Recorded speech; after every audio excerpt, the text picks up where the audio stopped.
Famille en Christ, bonjour. Aujourd'hui, 14 décembre, notre méditation a pour titre Aller de l'avant. Il s'agit d'un manuscrit écrit le 14 décembre 1902 et qui avait pour titre à l'origine Fragments. Notre verset se trouve dans Deutéronome chapitre 2 et le verset 3. Vous avez suivi les contours de cette montagne, tournez-vous vers le nord.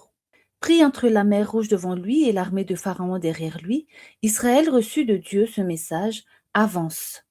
Il obéit. Quand Moïse les frappa de sa verge, les eaux s'amassèrent de côté comme un mur, formant un passage que le peuple put suivre en toute sécurité. Avançons avec foi et confiance en la parole que Dieu nous a donnée, sûrs qu'il sera avec nous pour nous secourir et nous protéger. Avancez, non avec suffisance, non en exaltant votre personne, mais cependant remplis de foi, d'espoir et de courage. Les anges de Dieu protègent ses fidèles. S'ils demeurent dans les sentiers du Seigneur, ils recevront toute l'aide nécessaire. Le plus souvent, l'œuvre du Seigneur a été au début insignifiante et méprisée par ceux qui veulent la voir menée de suite avec force et grandeur. Mais le Seigneur doit mettre ses ouvriers à l'épreuve. Beaucoup sont incapables de supporter le succès qui, s'il leur était accordé, les entraînerait à exalter leur moi. Que Dieu soit loué et magnifié, que les hommes marchent humblement devant lui et qu'ils le glorifient au lieu de se glorifier eux-mêmes. Ceux qui travaillent pour Dieu avec le plus de succès sont ceux qui prient le plus et se placent quotidiennement sous la dépendance de Dieu. Dans bien des cas, le manque de moyens constaté est en accord avec le plan de Dieu pour que son œuvre soit conduite de la même façon que la majesté du ciel l'a fait. On doit toujours manifester un esprit d'économie, de renoncement et de sacrifice personnel.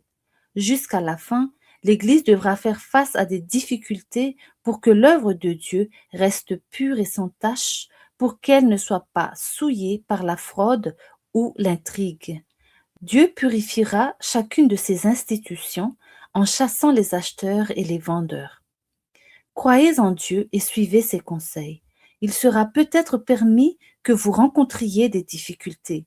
C'est alors que le Seigneur révélera sa puissance et sa sagesse en réponse à l'humble prière. Ayez confiance en Dieu. Il est un Dieu qui entend et exauce les prières. Il se révélera à vous comme un Dieu qui peut vous secourir dans tous les cas d'urgence. Le ministère de la parole ne repose pas uniquement sur ceux qui la prêchent, mais sur tous ceux qui la lisent et l'entendent.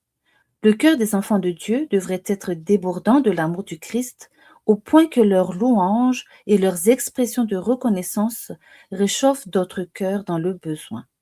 Ce service, tout le monde peut le rendre, et le Seigneur l'accepte comme s'il lui était rendu personnellement.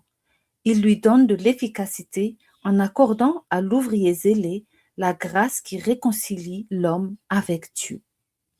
Quelles pratiques qui se sont infiltrées dans l'Église devons-nous bannir pour garder l'œuvre de Dieu pure et sans tache?